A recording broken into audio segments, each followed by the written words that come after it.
Sign from above, it says don't panic. That you're not alone, you're on one planet. What's going on, everybody? How are you doing, MATIC Man? Dave? What's up, Edwin? Man, good to be in the space. Hey, Dave. PS Labs, David, I think. Good to be here.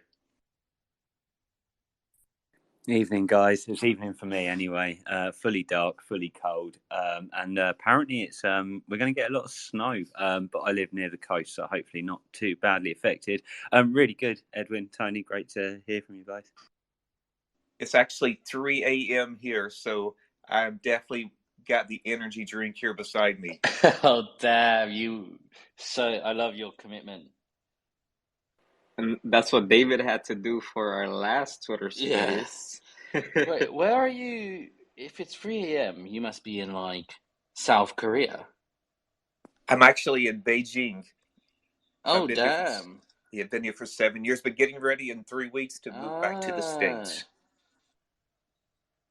Oh, well, look, good luck. I hope the move goes well and everything. That's crazy. I just assumed you lived in the States because you just sound quite American. I've been a teacher. Yeah, been in education, been Oh, here for brilliant. 7 years. Yeah. English teacher. Actually, English and history. I've been teaching at international school, but I've been an administrator too. So Oh, there you go. International. It's been a good school, run, but ready to get back. Yeah.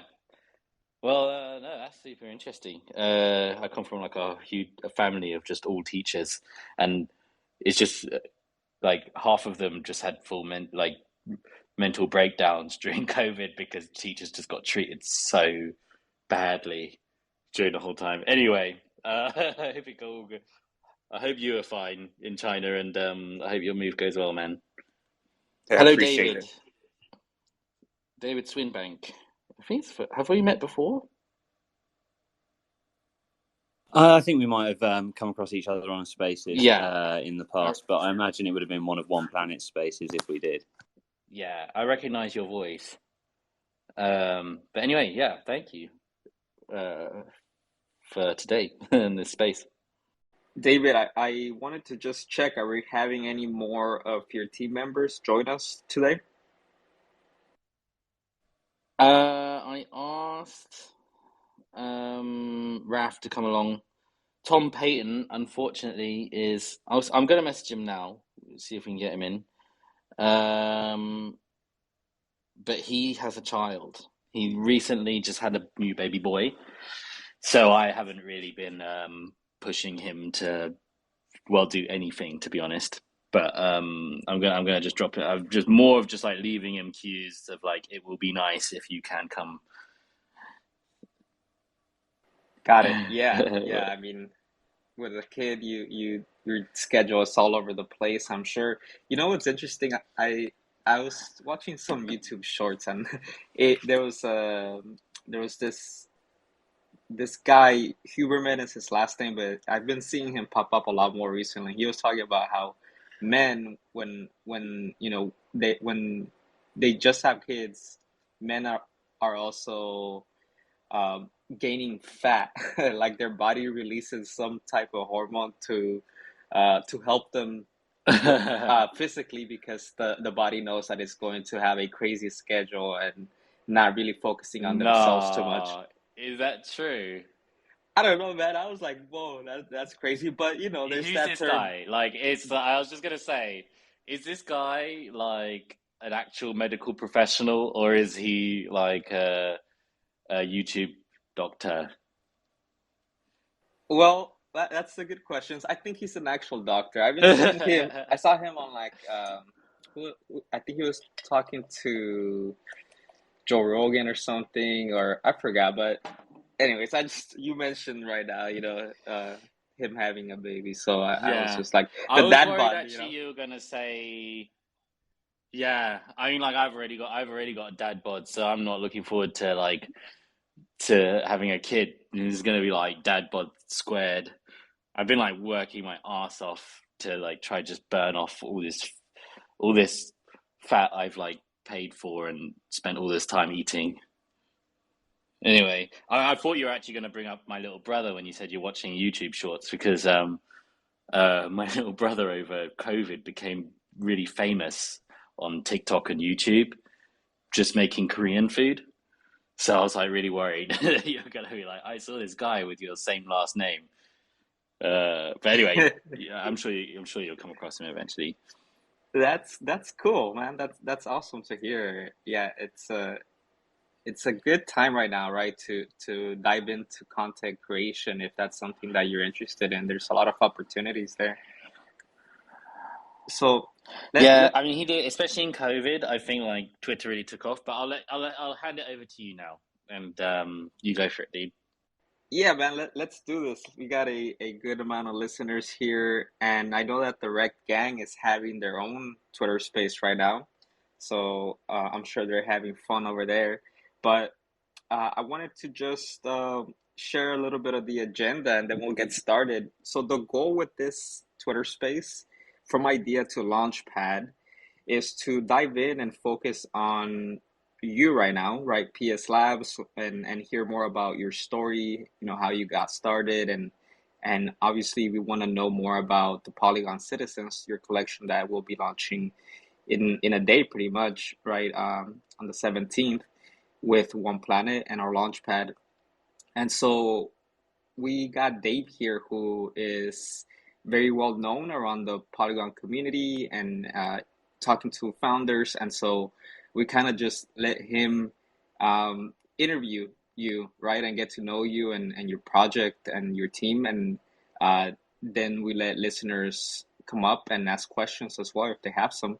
But that's the goal of today, just really dive in, and that way the community here is informed about what you are creating, and they can be ready for the public round, unless they got their OG whitelist or their regular whitelist through some of the events that we put together. But with that being said, Dave, just want to let you kind of get started here.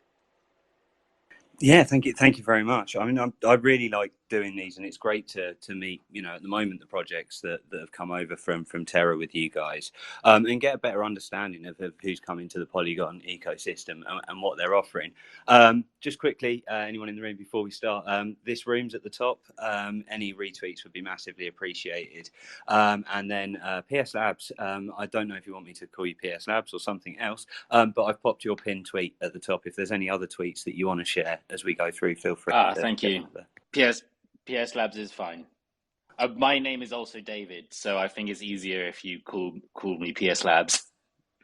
Yeah, it gets confusing in spaces with Dave's, like that's already a thing. I mean, when I do these, I really want to kind of get to know you a little bit as well, because loads of people will ask you about your project, and you'll be talking about your project everywhere, which is fantastic and what you should be doing. But I really want to kind of give people the opportunity to sort of understand a little bit about you as an individual, why you're in crypto, and what you want to achieve with your project. If that's not too broad. That's quite no, it's not too broad, because there's actually a very specific moment why I'm in crypto, at least with the project with PS Labs. I remember like people just like going to a park just in like London with a bunch of friends like over 10 years ago, and someone offering me a Bitcoin for like 50 pence because he just wanted me to like try it. And he was like shilling his bags real hard, and I just had no clue what he was talking about.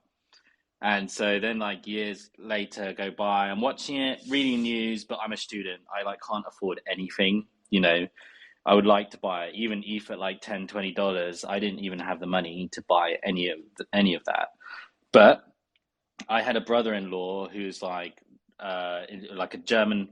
I've been with like my wife since we were in our early 20s, and her sister was with her current like boyfriend and partner also around the same amount of time.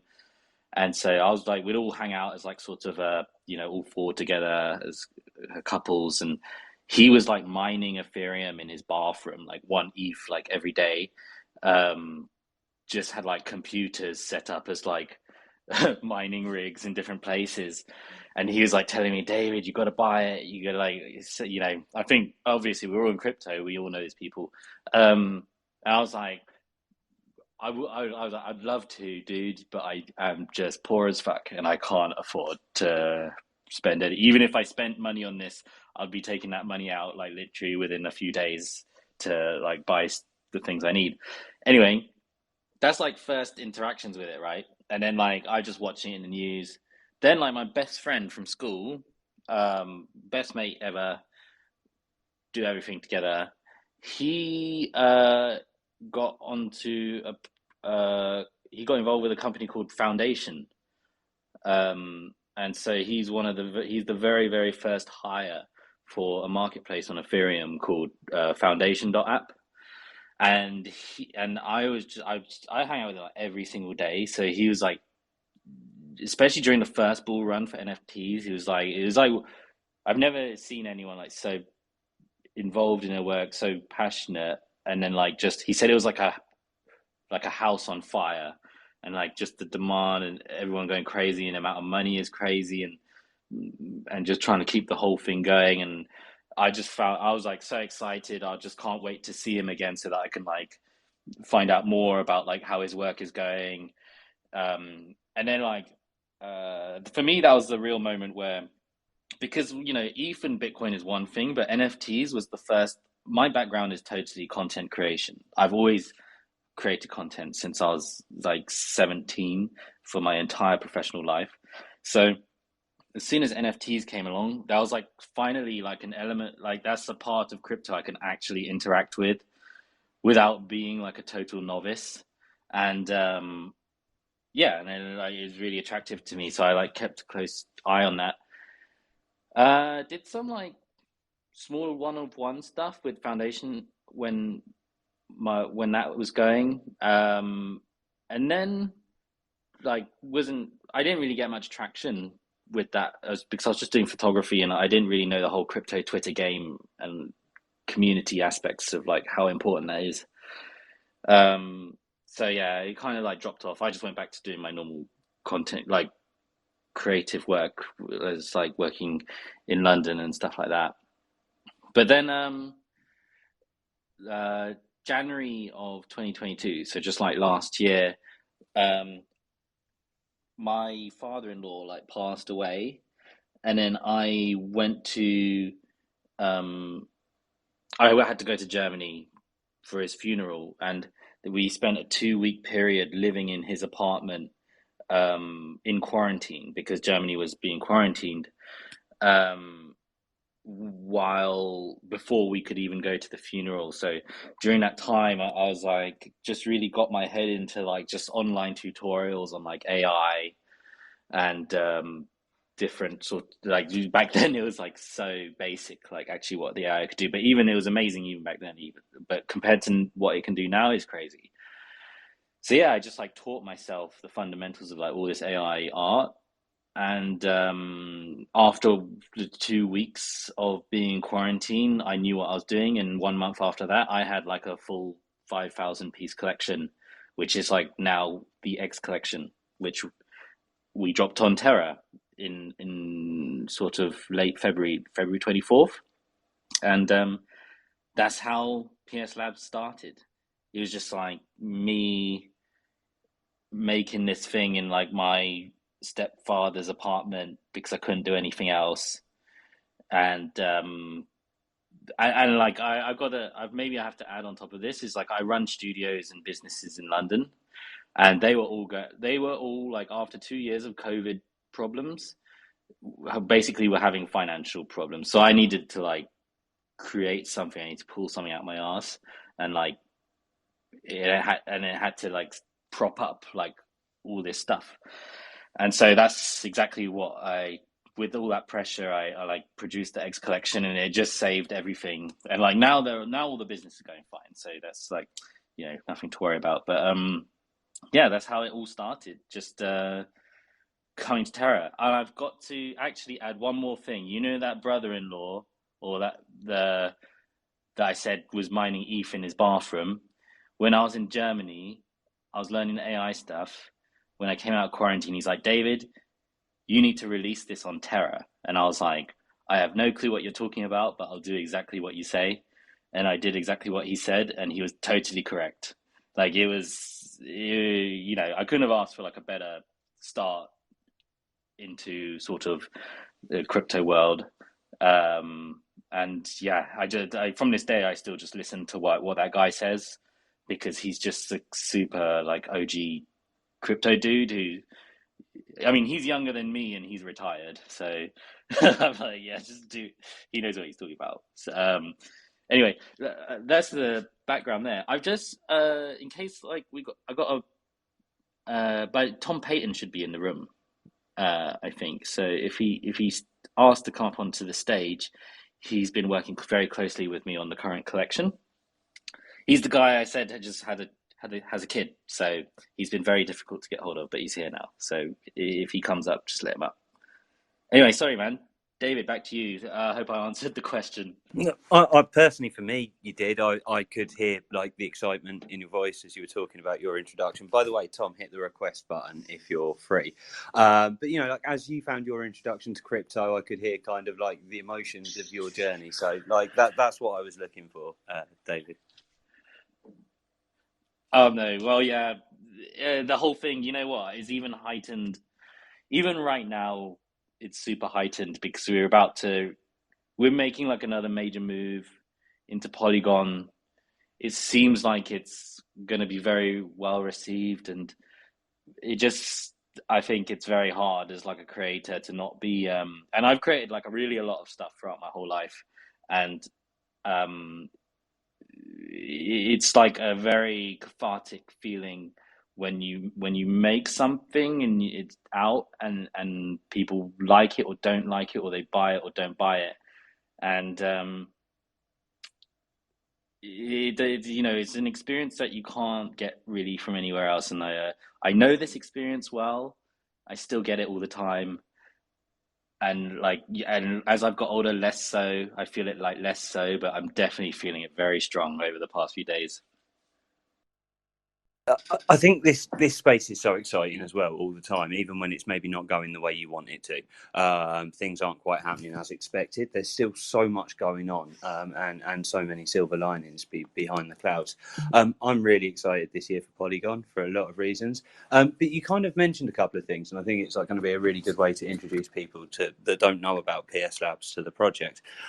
You've got a design studio. You're a real world traditional artist in one form or another.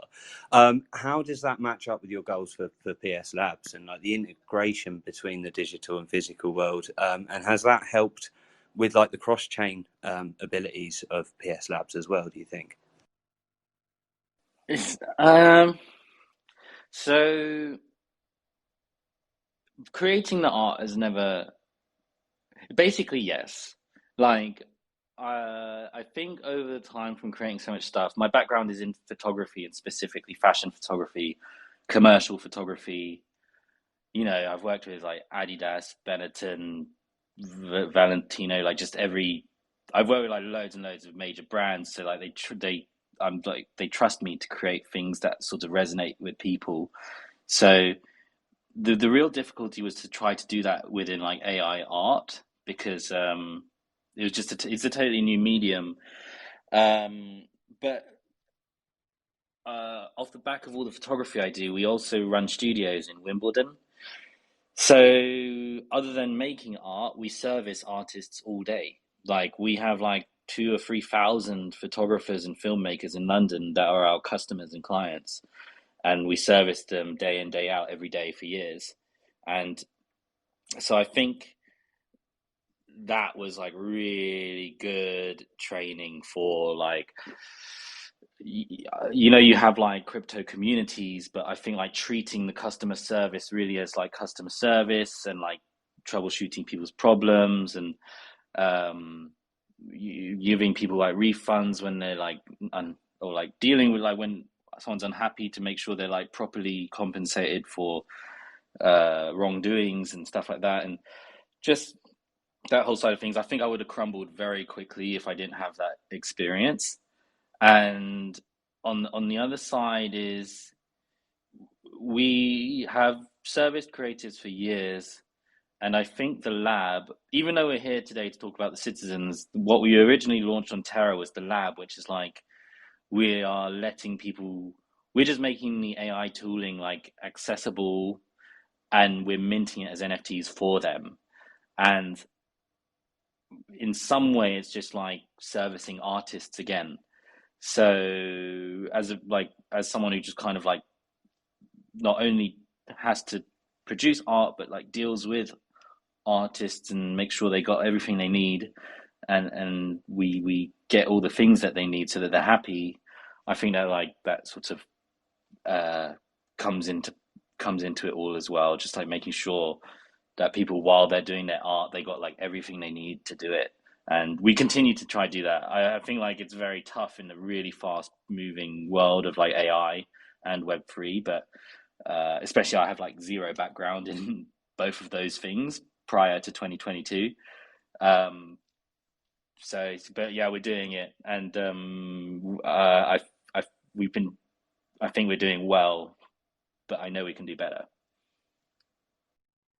And just before I'm going to throw it over to Edwin and Tony in a moment, just to see if there's anything they want to add in. But is this the AI engine that you're offering? Is there any like limitations on use, or can anyone go to your website, which I'm going to pump here, labs.ps-lab.io, go and check it out? Can anyone go there and create AI?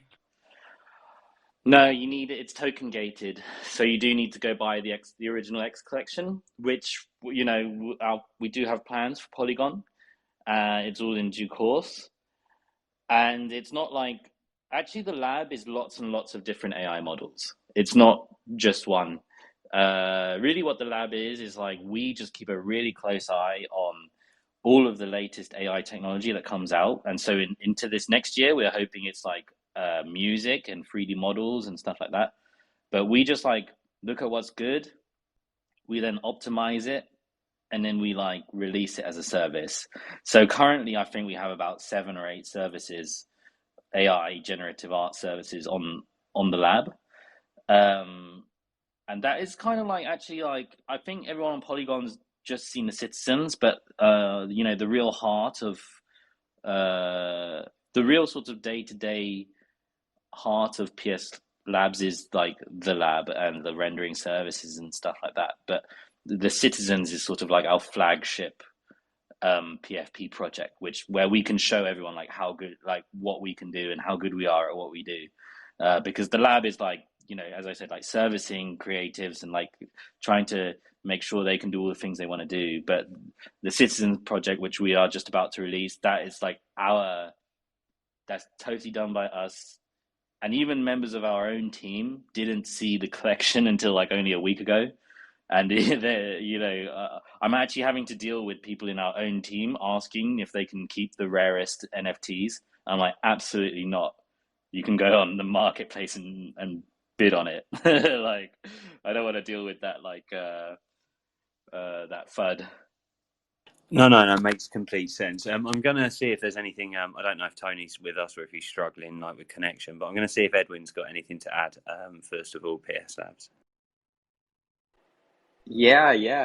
Seems like MATIC Man keeps getting rugged for some reason, but we'll keep trying to get him up here. We got Hi, Tom. We got Tom up here though. How are you doing? Hi guys, how are you? Can you hear me okay? Yeah, definitely. Welcome. Cool. Yeah, no, thank you. Thanks for having me. All right, David. Is it all right if I quickly? I'm very good, thank you. Thanks for joining, man. I know you're busy with your new family. Yeah, it's keeping me busy. I can't wait to come over. I can't wait to come over and meet your new addition project. Yeah, absolutely. Yeah. So just if I can introduce you to everyone, Tom Payton, we brought him on. How long ago was it where we just first sat down in the pub and we went through that exercise? Well, I think building. Yeah, I think it was this. There was like an interesting process where my background is I'm a filmmaker for a living, and a writer, and I think it started with you kind of just picking my brain about where you could narratively take the project. Yeah. And I think we kind of like spitballing ideas, and then I think you approached me again. Was it like October? Where you were like, why don't you come October. why don't you come on board and kind of help set a direction in terms of a, you know, an arc for Sounds about the right. universe. Yes, I think it was So like, basically, Tom Payton here, he's underselling himself. He's a feature film director. He's produced about 6 or 7 different feature films. Before that, he's created hundreds of music videos on like MTV and all like this sorts of noughties period music videos, and went to advertising, produced like more kind of like TV advertisements, and then he went into feature films, and has just basically just been killing it. And so me and him are like close friends in London, and I just knew, I needed help in this sort of like world building, and I just knew Tom would be good at this, because he is. And then luckily for us, we managed to like get him on board, and so Tom is like the creative director of the Citizens project. Although he's recently had a kid, so I've like kind of taken the reins a bit more recently. But yeah, he's really sort of mapped out the world and the lore and all the stories, and like helped sort of like put down like a foundation for all the characters that we are designing. that was a really great that's sell, David. I feel like you should just do my PR for me forever. Yeah, that's fine, man. No, if you do our PR, I'll do your Sounds PR. good.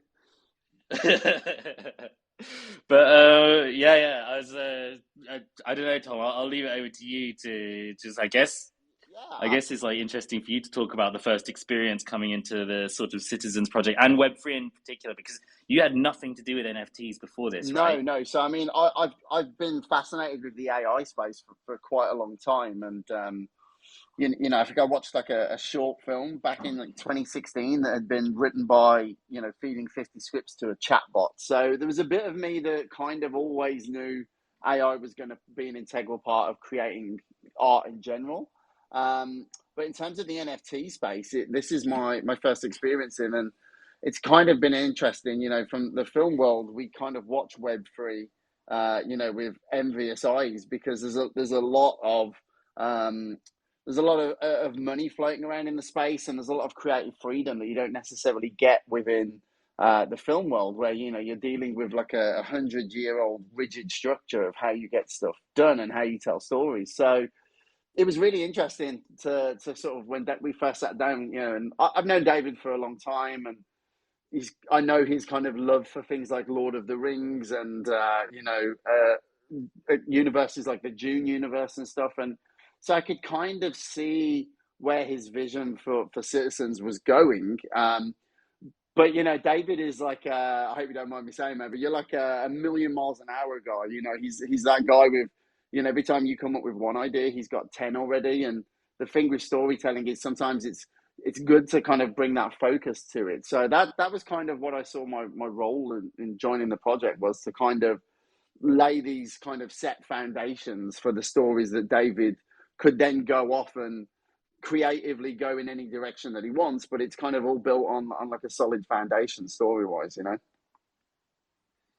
But the thing is, though, is like he's like, I'll like get to you, like lay the foundations in one point. I'll then do sort of like a little sprint and take it to like one level, and then I'll like exhaust myself, and then I'm like, Tom, you need to come back in, and what about this and this and that, and then like you like piecing things together, and like one thing I'm very much looking forward to is one day turning all of this into film, Yeah. and like actual IP. Well, that's kind of Because the exciting thing for me. It's really why I kind of wanted to come on board with the project. You know, the characters and the world itself are so cool. You know, and I'm very involved at the moment on you know, the film side of things.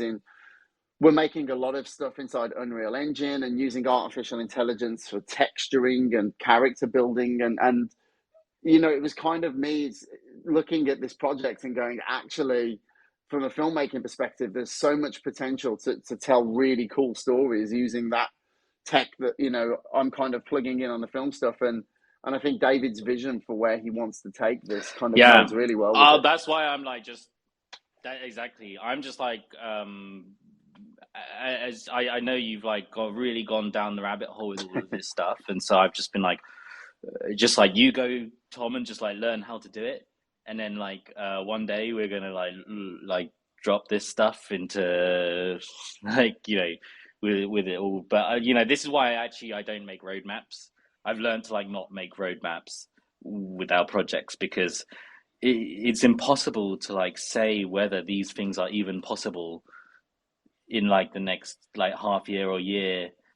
And sometimes when you say something's possible, actually within 1 or 2 months it's outdated because AI moves so quickly.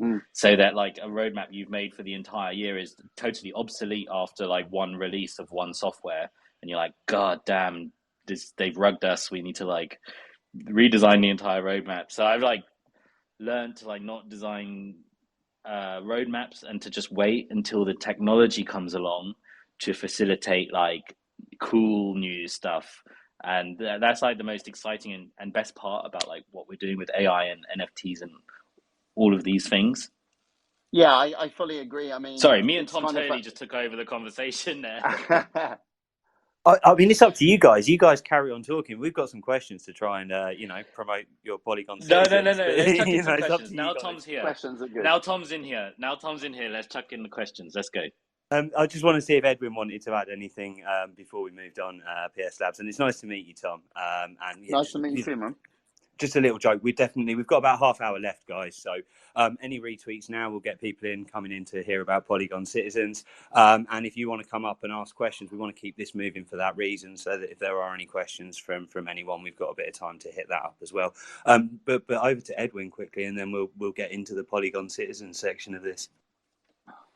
Yeah, just a comment here, Tom. It's funny that you mentioned David with his ideas, because we've been working with him since the Terra days, and when we're gonna launch I think it was the Token O collection, and I was like, hey, we're gonna host a poker tournament. We're gonna give our community some whitelist, and he was like, the first thing he said was like, all right, can we give out to people that get this type of card set up on the river? And then, if they finish the game with something like this. So I was just like, I don't even know what you're talking about with poker. So it's interesting that you already had like 5 different ways to like dive deeper into giving out whitelists. Yeah, listen, I mean, look, the thing with David is like he is, he's quite creatively pragmatic. He's kind of evolving his vision for stuff all the time. And when you're working with him in that sense, you've got to keep on your toes as well, because you can go in a certain direction and then David comes at you with like 4 ideas and you're like, that one's actually really cool. Okay, forget that stuff. Let's look at this instead. Yeah, man. No, but I'm definitely excited to continue to work with David here because of the uh, all the integration that he's doing with the AI kind of just the innovation that we're going through right now, right? There's so many conversations about it, and going back to Terra, what's interesting is that through PS Labs and through Distop AI, we're like, at least the Terra community has been engaged with text prompts and AI renderings and combining tokens with the text prompts to create something new. So I'm excited to work with the Polygon Citizens right now and seeing the whole collection come out, and having you, Tom, on the team and adding that depth of lore. I think it's huge because that adds just a different kind of color to the project, and I feel like that's something that a lot of projects may be missing, right? And obviously it takes somebody with experience and that creativity to build lore around a project, and just to continue to add just color, right? And bring in the community and kind of build around with them. I think Mutants is another collection that's doing really good, just releasing like a weekly thread on like a micro story around their project. But yeah, so it's cool to see how you take this story as well. I mean, look, it's so funny. I did a talk in London a couple of years ago to a bunch of people in the film industry, and I stood on stage and I was there was somebody from BBC and someone from Channel 4, and I said by 2025, 90% of all creative stuff would be handled by AI, and people like audibly laughed. But David is the other person that I've known who really kind of sees that potentially becoming the case as well. And I think the the interesting thing in terms of like being able to take these Web3 kind of collections and tell huge stories across them. I mean, it's kind of like a new frontier for storytelling, a bit like, like tabletop board games were that in the 80s for like Dungeons and Dragons. And I think like the Web3 community kind of is this new space to play in and tell cool stories. So I'm really excited to be part of it. I think for me, the only risk is that we lose human creativity through this process, and I think it's like personal opinion. It's really clear, really important to clearly label what's like AI created and what's human created. I really don't want to lose that aspect of humanity, because I think AI is going to take over in so many other aspects of our lives as well, Tom. But I really. Sorry, go on. Sorry, I just is a very hopefully quick point on that topic, which you're not wrong. But all I'll say is that throughout all the history of art, technology has only increased its level of integration with how we create art anyway. So like, from what was a brush in a hand became then a little box capturing light on film, which then goes to that film moving even faster to create video, to then like a digital screen and a graphics pen on like a magnetic strip, which records the pen movement, to then like obviously now like text. But basically what we've done is we've removed the dexterity elements of art creation from the process, all the way down to more of like a cerebral process of like using words, being concise or not concise, or you can do anything. You can be concise, not concise. You can be totally like poetic or very, very, very pragmatic. Like, and it's just like, and then it does something else. So even though I think it's going to be very interesting to see how all of that plays out. I kind of agree in some places where art needs to be watermarked, but I think that's only in the case of deep fakes. But other than that, I think it's fine. But that's just my opinion. I totally respect your opinion and understand where that comes from as well, though. Please don't think I'm against AI. I think it's hugely exciting. I think it's going to offer us massive potential. Yeah. And I think I totally get that problem of like people not being able to tell what's the truth anymore. But I think we live in like a post-truth era anyway already. We could talk about this all night long, David. We really could, and Tom. But I really want you guys to talk about Polygon Citizens. So look, let's get there, because we're going to run out of time otherwise. As fascinating as this conversation is, I think where do you want to start with Polygon Citizens? Like, it's obviously you've explained that it's a collection, that you're adding storytelling and lore into it as you're going. Do you want to start with the release date and the price and what people are going to get for it, or do you want to tell us a little bit more about the build of it? So I mean, release date, price, all that stuff's easy. It's on the 17th, so it's like very soon. Price is for like OG whitelist, which is our like current holders, $33. Then whitelist, which is like all the press we've been doing recently, $44, and then at public it'll be $55. Supply is 2,500 of them, and that's all like the technical mint spec. Is max 2 mint on like OG on whitelist, and then public is 10 max mint.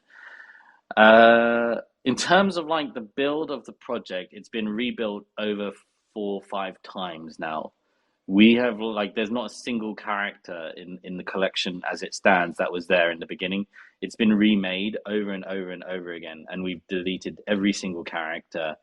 As maybe Tom was mentioning earlier, like I'll just come into work and just tell everyone to delete all of the project and we start again, just because new technology comes out, like just making the entire collection obsolete. And so I'm like, yeah, we can't possibly like produce the collection with like this when like this is now out.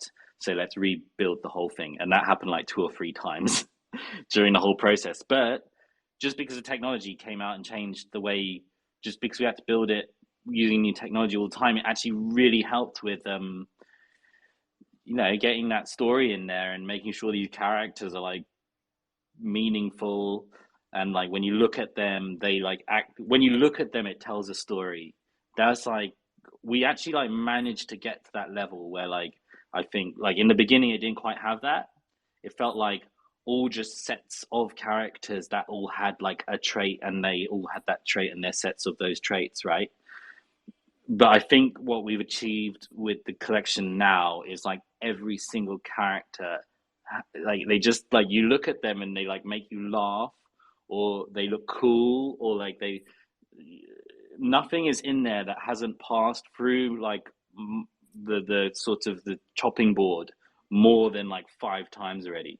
So we've already like killed off every single character. I've gone through like every day for weeks and just gone through back to front the collection and just chopping hundreds of characters at a time until we're left with like what we have now, like the 2,500 that will be released on the 17th. And they're there because like when I look at them, they make me like feel something, and they got character, and I love them, and like, or I hate them, you know.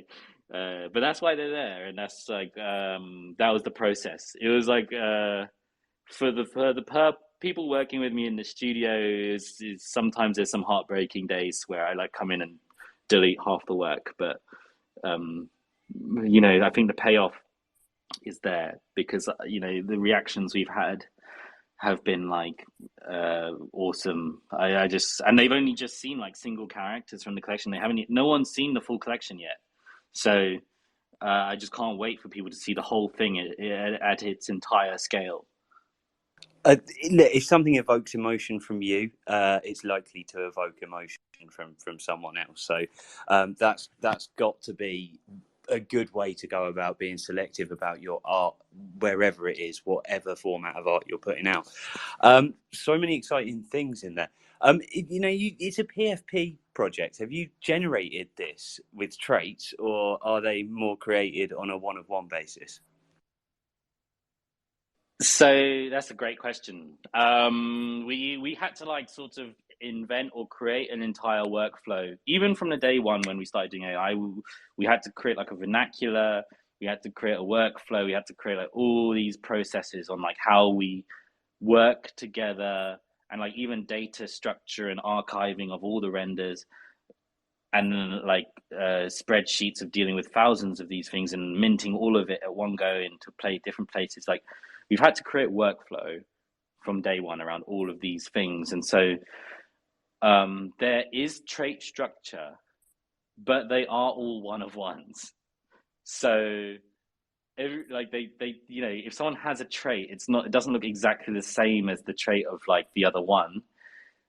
Like for example, we've got like a big group called the Mandem, and they are all like Rastafarian characters, and they're across like different species. There's like we got some hedgehog Rastafarians, we've got some ape Rastafarians, like humans, blah blah blah, and then we got another trait which is called the love is love trait, and then they're all like essentially they're just like look like they've just come from a gay pride festival, and there's probably about 20 of them, and they're across like, you know, they've got like a group of pugs that look like they've just come from a gay pride festival, and we got a bunch of humans, and so it's like we're mixing them all, but they all look different, and so in some way, yes, the trait structure is like there, but that is actually the real difficulty in creating like an AI project is like the trait structure and how it's like a giant, when you finish all the rendering, it's like a giant jigsaw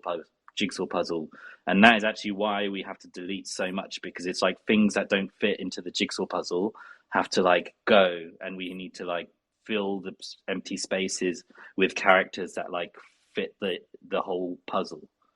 And so yeah, building the metadata even takes 1 or 2 weeks after the collection's finished. It's kind of like reverse engineering a concept in a weird way.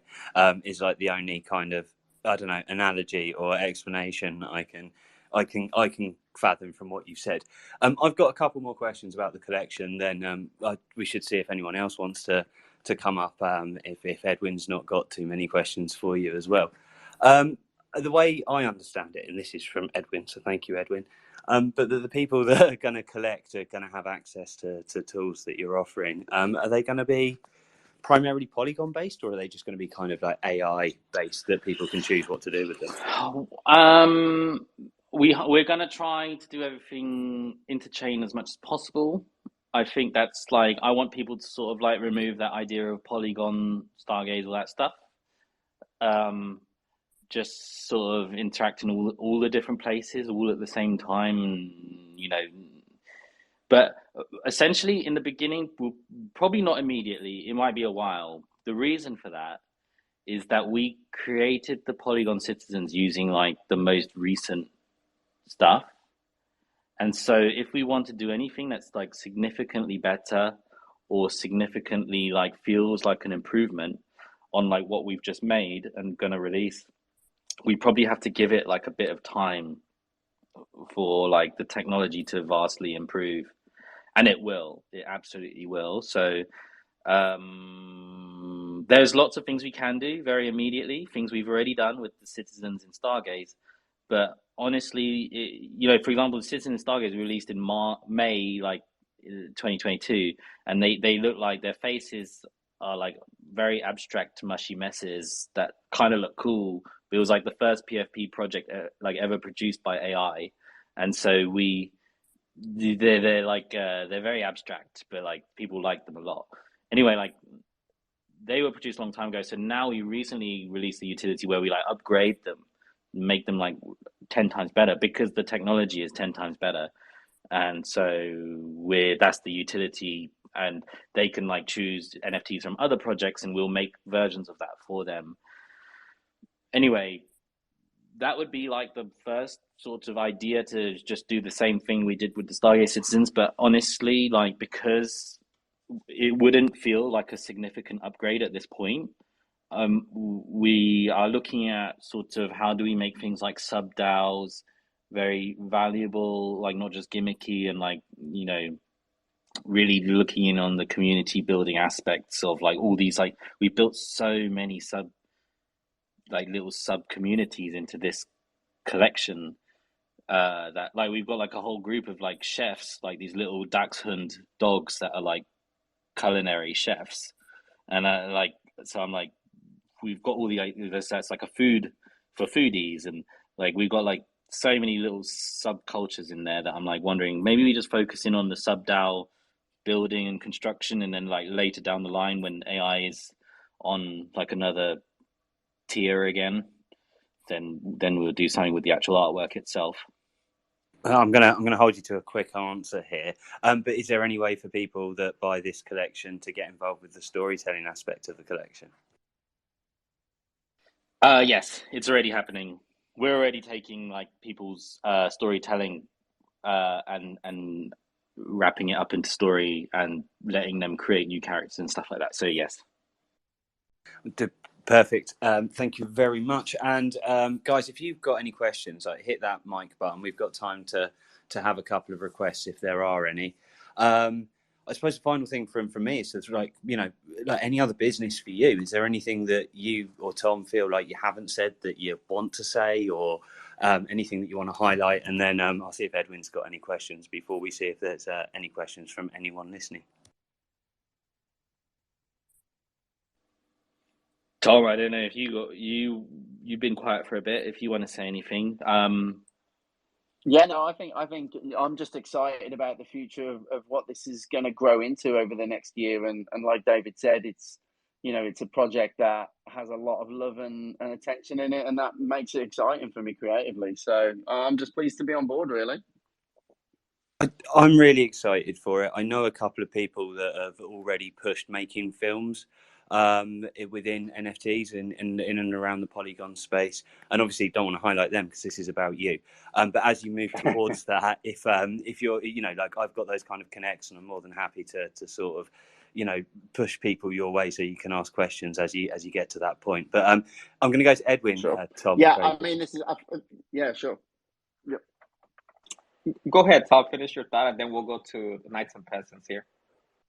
No, I was just going to say, you know, I think that I know a lot of filmmakers who are playing in that NFT space, and you know, they kind of lock themselves into the tradition. They can't pull themselves out of that traditional filmmaking model, and they're trying to kind of graft it onto the NFT space. Whereas I think what's exciting about this project is it's reversing it the other way, where it's like, how do we make a film, you know, or media within the space as it exists, and not try to graft pre-existing concepts of filmmaking onto it. And I Yeah. think that's One thing what's going to make it cool.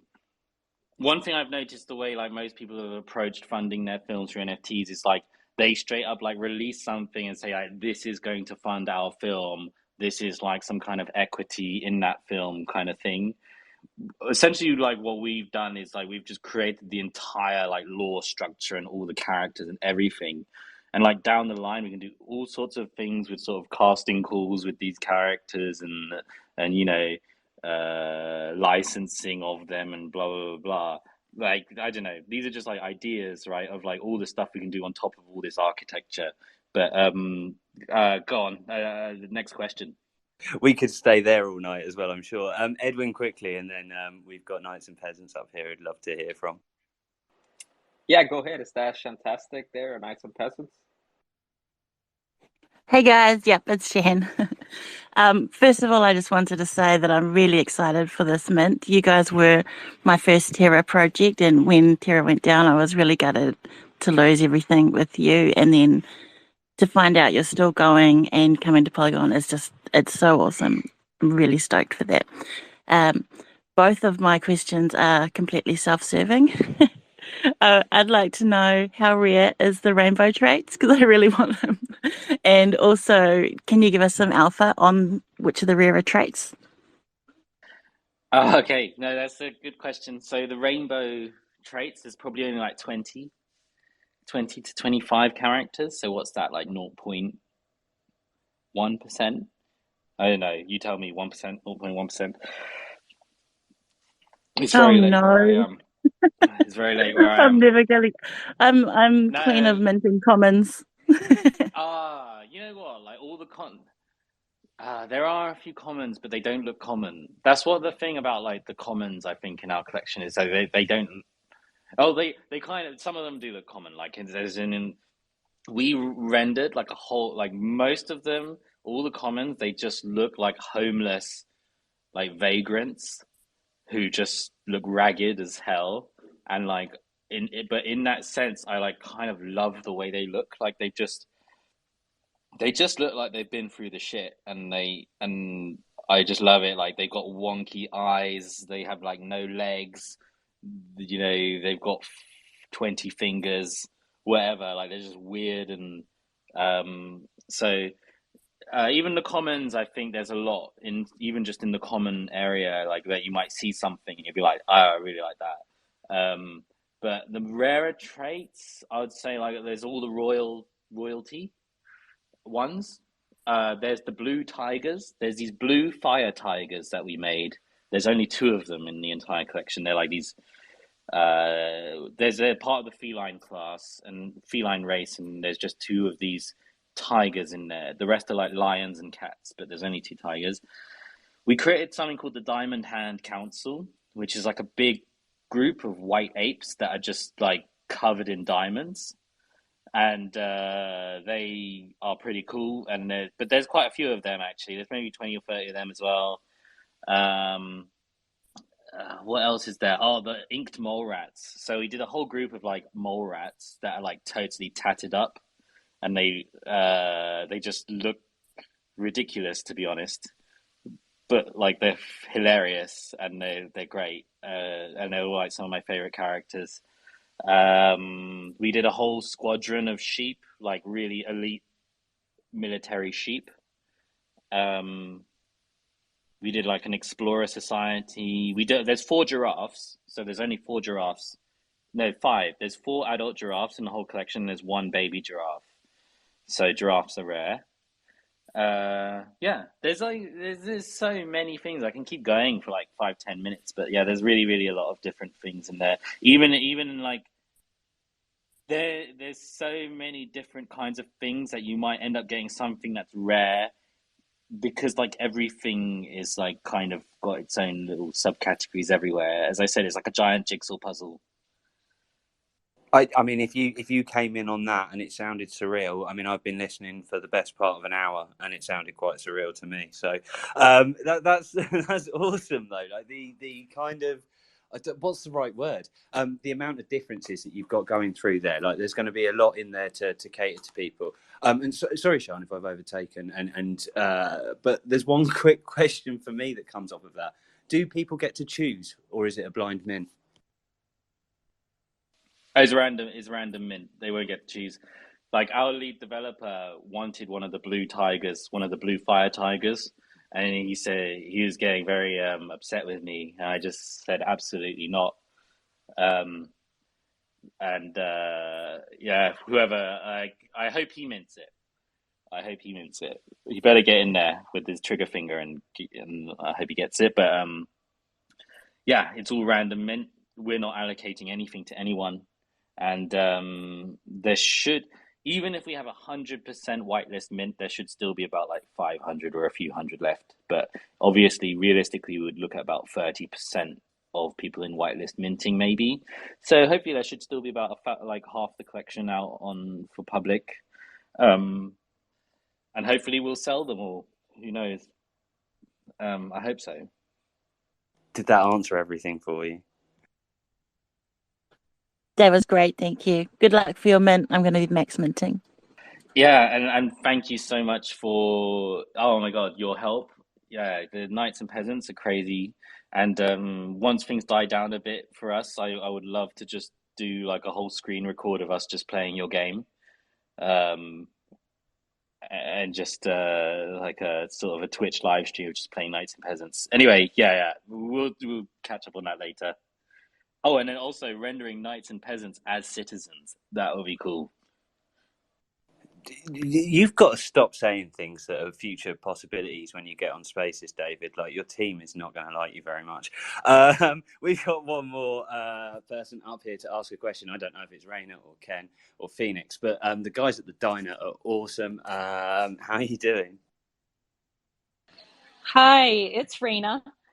I followed Dave over here, and I don't have questions, but I want to congratulate you. This has been a fascinating story. You're all brand new to me. I'm 1/3 of the diner crew. There's three of us, Ken, Raina, and Phoenix, and I do our marketing. I am an artist too. But we don't personally do AR work, but we are three current and former educators. So learning new technology on the forefront and knowing how people are going to use it is just ingrained in all of us. So I'm just fascinated with AI and just diving into it all myself so I can start practicing and learning and understanding how people are using it. And I can't wait to follow you guys in your project and what you're doing. So awesome. First of all, thank you so much. Like, I was just looking into your banner. Is that Chubby's Diner? It is. Yeah, we got someone in our team called Chubby, so he's gonna love that.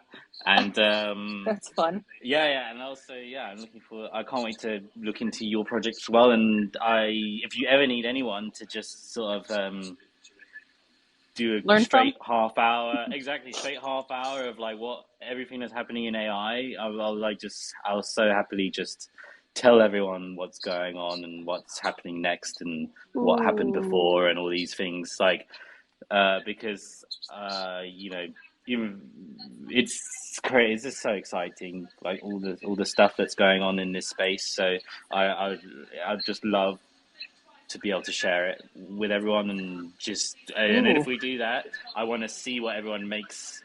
I want to see what they make using all the tooling. They have to send it back and show me what they've done. That's so cool. I'll keep this short because I know we're coming to the very end. Cece, hi Cece, that's her Twitter handle. I went to her Christmas bazaar for her company, CJ Meta Events. Anyway, that was my first experience with an AI lesson, and she did it live. We're all sitting on the couch watching her do it, and we're trying it at the same time, just interacting. And that's what got me started. Anyway, with that aside, I would be interested to talk to you. We do Saturday Twitter Spaces for education, and we also once a month invite anybody who wants to come and talk, kind of in an intimate group, and come up to our stage in our metaverse and share in our Chubby's Oh, Food Truck cool. Park. I'd love to talk Totally to you up for guys it. about that. Totally up Cool. for it. And the fact that you just said you have a metaverse, and I hope it looks like that diner in Oh, your it does. manor. It does. You have to go. You have to Oh, go there. brilliant. Then They're, I'll they're just be convertible hang out. cars there. Yeah, we've got 4 different metaverses, 2 kind of on the outskirts of new things, and one that we use a lot. It's Chubby's Food Truck Park. So, but we can That's talk. so We can good. talk later. I didn't mean to. You know, hijack. Chubby's actually in here. If you scroll down a bit, you'll see Chubby Baby. Okay. He's in our team, so I think he's gonna be all over this. But yeah. No, it was lovely to speak to you, and I'm You as gonna well. like follow you right now. There you go. Cool. And I think this is why Edwin wanted me to come in and help with these a little bit, is because of the potential of interaction between new communities and getting people to support the larger community on whole. You know, definitely, I've been looking for people to support with lessons, essentially for AI for Polygon Alliance for a while, if people have got free time, and just on the AI thing. If you're interested in AI, have a look at futurepedia.io. There are a list of free resources on there for AI, and I think there's over 150 right now. The PS Labs, it's been incredible chatting to you and Tom tonight, and your mint for whitelist is going to be $33 and limited to 2 wallets, and then you've got a couple of other price points. Is that right? Going up to $55 for people that have never sort of interacted. We got 2. Yeah, so 2 whitelist phases. Our original community get $33. Our all like sorts of new community get $44. That's all through the whitelist giveaways that have been going all over Twitter over the past week. And then like anyone who's just coming in at public phase, that's $55. So it's just 30, 40, 50 essentially. Yeah, the whitelist will start at 1 a.m. in the morning on the 17th. What 1 a.m. what time? 1 a.m. what time? UTC. So it's evening in America, and that'll go on for 12 hours. And then people in normal whitelist will have 6 hours at 1 p.m. UTC. And then at 7 p.m. UTC, that's when the public will open. So we're going to open at prime time UTC. Does that price just go up to $55 at when it goes like fully open, or do people who've been whitelisted still have their original prices? No, I don't think the OnePlanet has the I don't think, how do you say, that interaction exists on the website. So it's just timed whitelist phases. So yeah, we're going to be trying to make sure we make as much noise as possible, just to like make sure people actually do their mint to get their discount and stuff. Last Citizens collection we dropped sold out in 1 minute 40 seconds. So I just want to make sure people actually like get their mint if they're on these white lists, because last time it was crazy. I'm not saying obviously it would be amazing if that happens again, but who knows what's going to happen. Obviously I want to make sure like the people who are on these white lists get their mint. That's me done. Thank you very much for your time tonight. I'm going to throw it over to Edwin, find out if we've got time for this last question or not, because Edwin's the host, and then let him close us down. It's been really nice to meet you, David and Tom. Guys, go and follow PS Labs. Go and give that tweet at the top a retweet. Go and help them spread their message so that their community knows what's happening, when it's happening, and how they can be included. Yeah, thank you, Dave. Let's get some last thoughts from Shan here, and then we'll close it out. Sorry. I just saw that is it Piaka? Is that how you say it? Shared with me a fairy. Are there fairies? Sorry, I know this is a really dumb last question. It's hard to tell if they're fairies or not. We have a set of children that are like mecha robots that have wings, and they have like energy around them and stuff. So we have like these winged humanoid sort of mecha characters.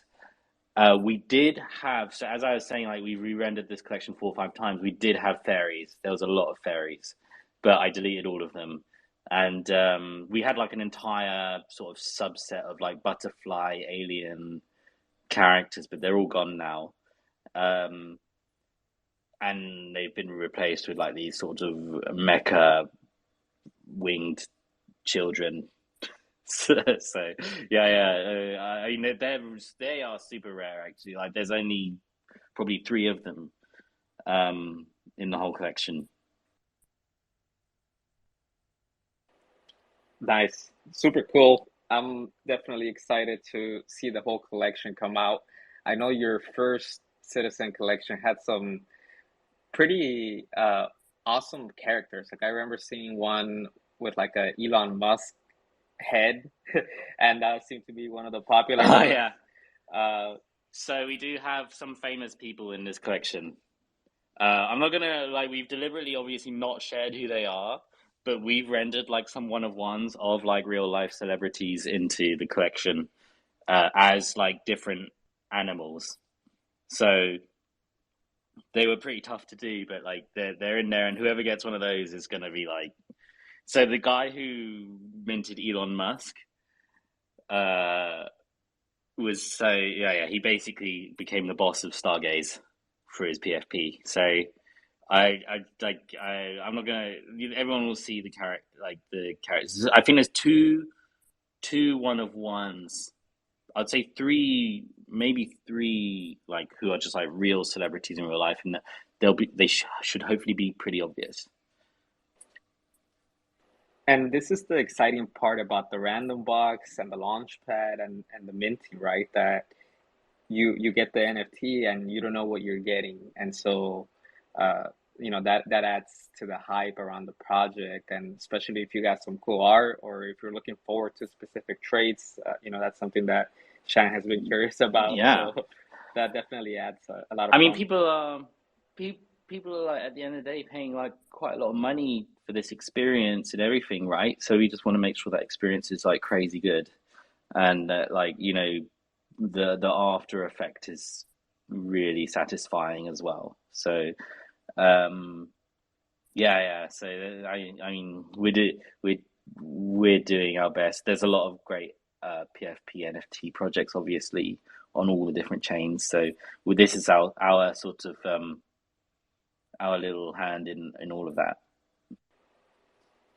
All right, David and Tom. Well, thank you guys for your time and for sharing some details about the Polygon Citizens and PS Labs in general. So if there are any other questions, definitely feel free to reach out to PS Labs, or feel free to DM us at OnePlanet on our Discord. We'll help you guys out as well. Definitely check out our platform so that you're ready to mint once that launchpad is ready to go. If you have any questions with USDC or MetaMask or anything like that, definitely reach out. And thank you, Dave, for helping us host the space, and Sean for coming out. Diner, thank you. MATIC Man, I see you still hanging out here. Sorry, that you're having tech issues today, but we'll get that fixed for the next one. But with that, guys, thank you for your time that you were spending this hour and 10 minutes with us. And we'll be back next week. We will have Cypher Wars as our guest, and they will be minting on the 26th. But before that, we'll have the Hellcats remint on the 20th as well. So take care, everybody. Enjoy the rest of your day, and we'll catch you on the next Twitter Space. From above, it says don't panic. That you're not alone, you're on one planet.